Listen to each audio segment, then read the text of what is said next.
नमस्कार. शार्विक अकॅडमीमध्ये आपल्या सगळ्यांचं स्वागत. आपण प्रॉमिस केल्याप्रमाणे आपण बरेचसे मुद्दे आपण कव्हर केलोत. तसं आज जो मुद्दा आपण कव्हर करणार आहे, आज जे करिअर आपण जे कव्हर करणार आहे ते असणार आहे ALP आणि टेक्निशियन आणि JEE. बरं का? म्हणजे आपण रेल्वेचं काल बघितलं होतं. रेल्वेचं काय बघितलं होतं? रेल्वेचा हा दुसरा दिवस आहे.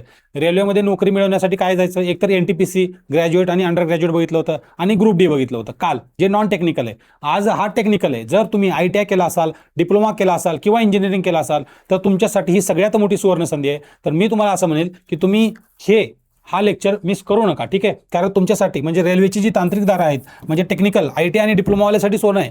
ITI वाल्याच्या जे ग्रामीण भागामध्ये राहणारे किंवा मग छोट्या टाऊनमध्ये राहणारे जे लोक आहेत, जे ITI आणि डिप्लोमा खूप जास्त करतात, ITI स्पेशली, त्यांना माहितीच नाही त्यासाठी काय आहे. तर मी त्यांना सांगेन की तुम्ही हा व्हिडिओ नक्की बघा. तुम्हाला पूर्णपणे माहिती मिळेल. शार्विक करिअर अकॅडमीचं आपण नाव बदलून फक्त शार्विक अकॅडमी असं ठेवलेलं आहे. त्यामुळं आपण टेलिग्रामवर जेव्हा जातो तेव्हा सर्च करा शार्विक अकॅडमी फक्त. ठीक आहे? फक्त शार्विक अकॅडमी असं सर्च करायचं आहे, तुम्हाला सगळं डिटेल येऊन जाईल. बरं, आज आपण काय बघणार आहोत? सगळ्यात अगोदर तर तांत्रिक दाराची ओळख काय, म्हणजे आपण जसं जाणार आहे रेल्वेमध्ये जाण्यासाठी, जे म्हणलं मी तांत्रिक दार म्हणजे काय? Technical entries. कुठले कुठले टेक्निकल एंट्रीज आहेत? तर ALP आहे, टेक्निशियन आहे आणि JEE आहे. ठीक आहे? टेक्निशियनमध्ये 2 ग्रेड आहेत, ग्रेड 1 आणि ग्रेड 3. आपण पुढे बघणार आहेत. बरं, आता याचं सगळं बघू. त्याच्यानंतर ALP म्हणजे काय? ALP म्हणजे असिस्टंट लोको पायलट. जसं तुम्हाला कालही सांगितले, ट्रेन चालवणारा, जर फ्लाईट उडवणारा जर असेल तर त्याला आपण पायलट म्हणतो. गाडी चालवणारा असेल रोडवर त्याला आपण म्हणतो ड्रायव्हर. आणि दोन्हीच्या मध्ये जो असतो ना त्याला म्हणतो लोको पायलट. ठीक आहे? वरचा पायलट आणि हा लोको पायलट. मग त्यासाठी काय एक्झामिनेशन आहे? ITI लागतं का? तर हो, ITI लागतं. इनफॅक्ट ITI असेल तर तुम्हाला ट्रेन चालवायला जे ड्रायव्हर होता येतं. सगळ्यात सोपं दार आहे.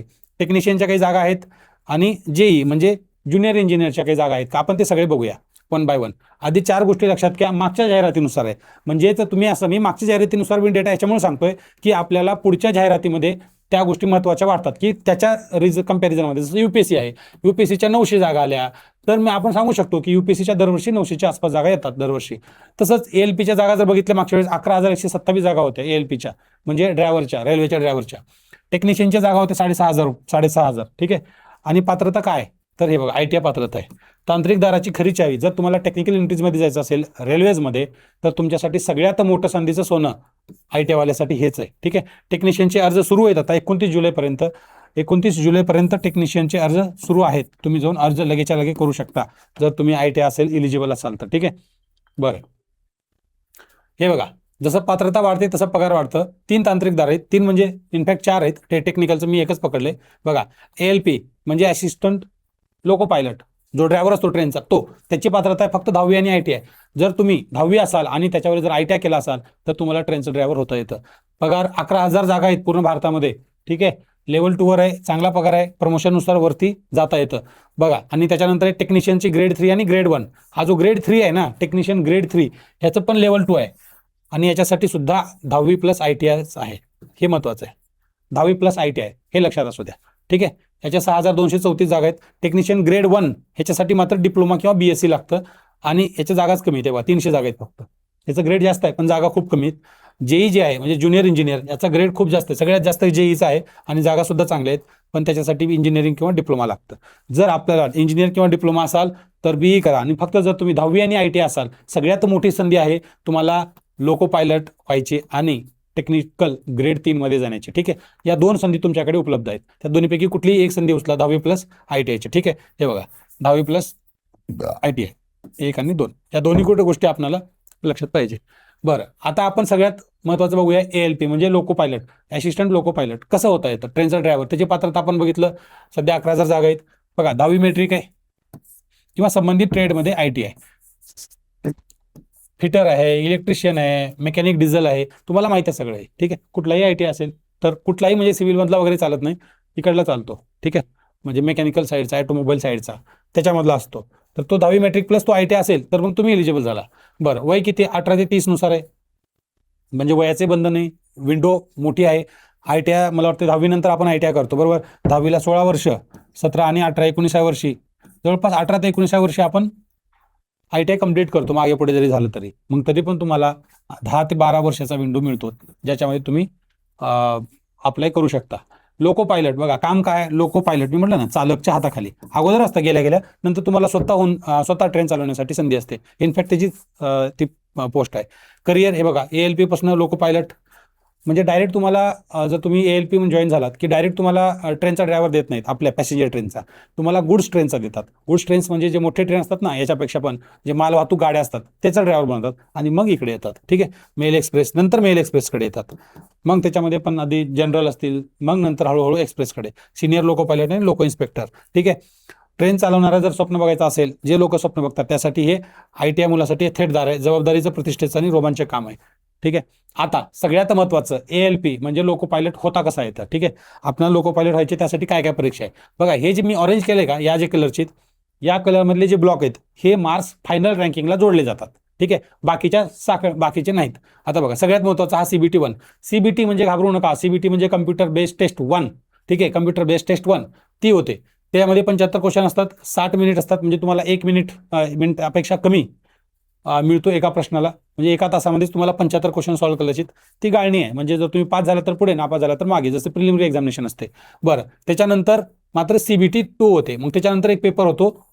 ठीक आहे, आणि हा पेपर व्हेरी इम्पॉर्टंट आहे.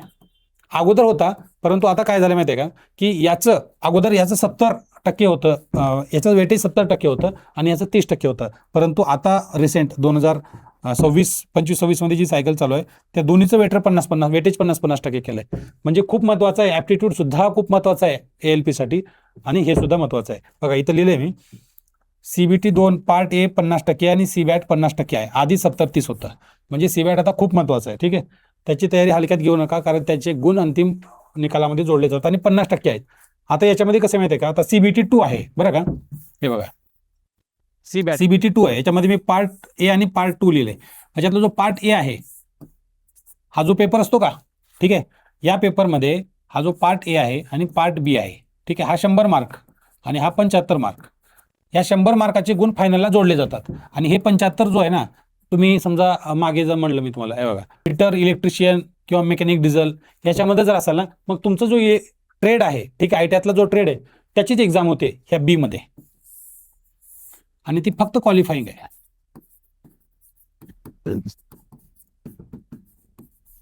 ती फक्त क्वालिफाईंग आहे, म्हणजे त्याचे मार्क्स जोडले जात नाहीत, परंतु तुम्हाला पास व्हायचं 35%, 35 मार्क घेऊन. ठीक आहे, मग हे 100 मार्क हे ऍप्टिट्यूड आपलं नॉर्मल ते, आणि CVAT हे ऍप्टिट्यूड स्पेशल ऍप्टिट्यूड आहे. ठीक आहे, हे मात्र पास व्हावं लागेल.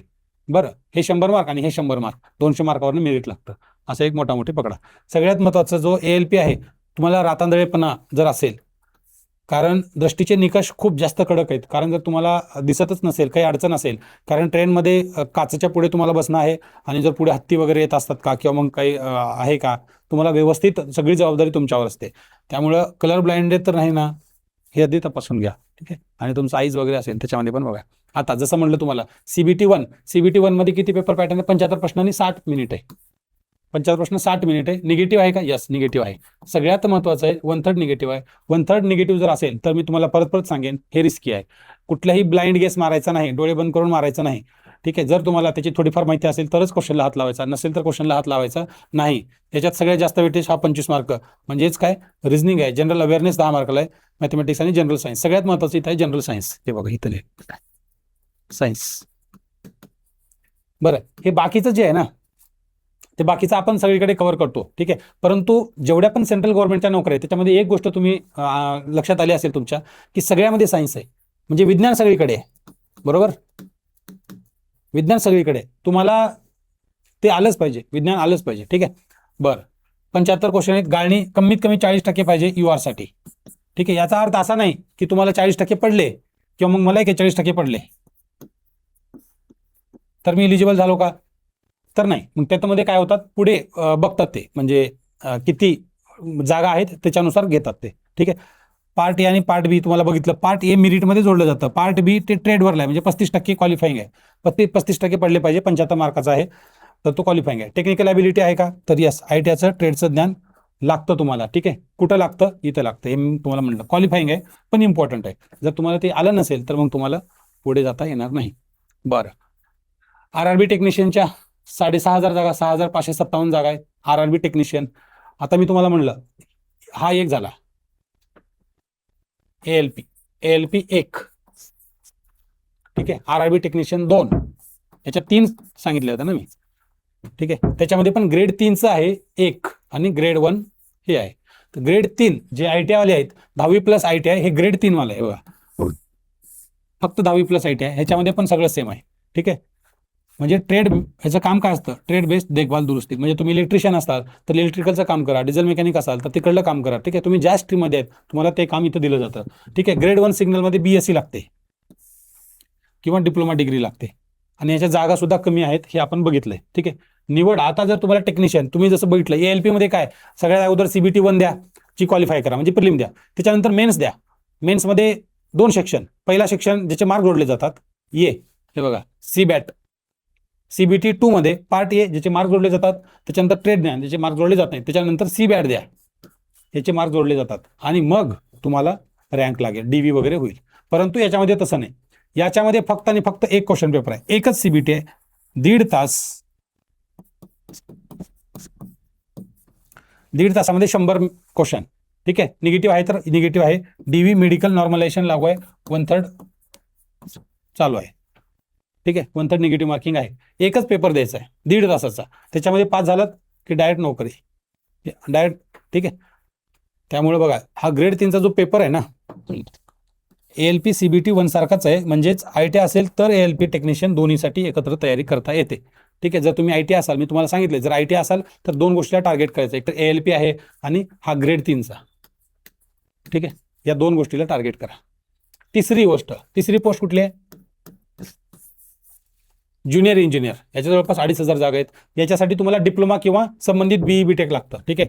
डिप्लोमा किंवा इंजिनिअरिंग लागते, सिव्हिल, मेकॅनिकल, इलेक्ट्रिकल, इलेक्ट्रॉनिक्स, त्या स्ट्रीममध्ये किती पोस्ट आहेत, कुठल्या झोनला किती पोस्ट आहेत, त्याचं डिटेल डिस्क्रिप्शन आपल्या ॲडव्हर्टाइजमेंटमध्ये येतं. ते वय किती आहे, साधारण 18 ते 36 आहे बघा, वय खूप जास्त आहे आणि याचं हे पण जास्त आहे, स्केल पण खूप जास्त आहे, स्केल 6 आहे, ठीक आहे. निवड कशी होते बघा, CBT 1 जे प्रिलिम्स आहे, CBT 2 ती तांत्रिक आहे, हे बघा फुल टेक्निकल आहे, कारण जे ज्युनियर इंजिनियर नावातच इंजिनियर आहे, त्यामुळे जो पेपर असेल तो पूर्ण टेक्निकल असेल, ठीक आहे. त्यानंतर DV मेडिकल वगैरे होतं, ठीक आहे. हे बघा लेवल 6 मी जे म्हणलं, पगार भरपूर आहे, काय टेन्शन घ्यायची गरज नाही, ठीक आहे. सुपरवायझरी अभियंता म्हणून काम आहे, म्हणजे जो अभियंता आहे इंजिनिअरिंगमध्ये जर एंट्री करायचं असेल रेल्वेमध्ये तर हे बऱ्यापैकी सगळ्यात मोठी आहे. आता JEEची भरती झाली या वर्षासाठी, पुढच्या वर्षीसाठी तुम्ही ट्राय करू शकता. मग या वर्षीसाठी जे झाली याचा अर्थ काय तर मागचे जे पेपर्स आहेत त्याच्यामध्ये तुम्ही बघू शकता की कुठला पेपर पडलाय, कसा पडलाय, ठीक आहे.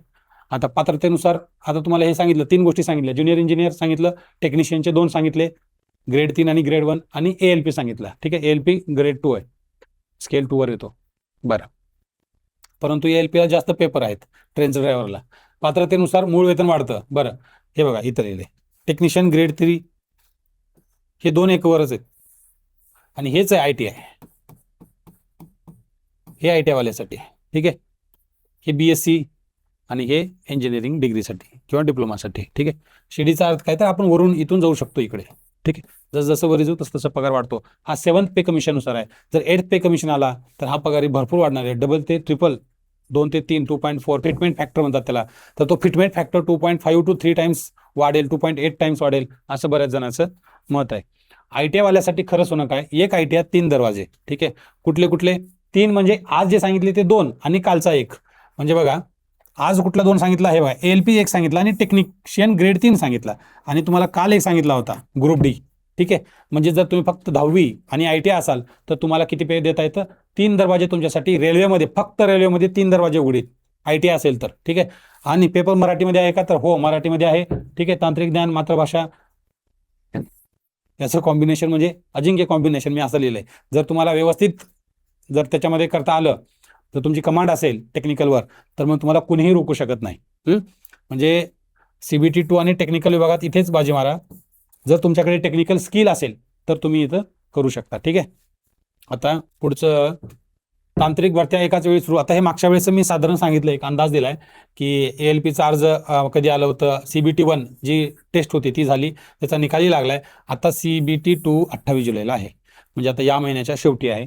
28 जुलैला CBT 2 आहे.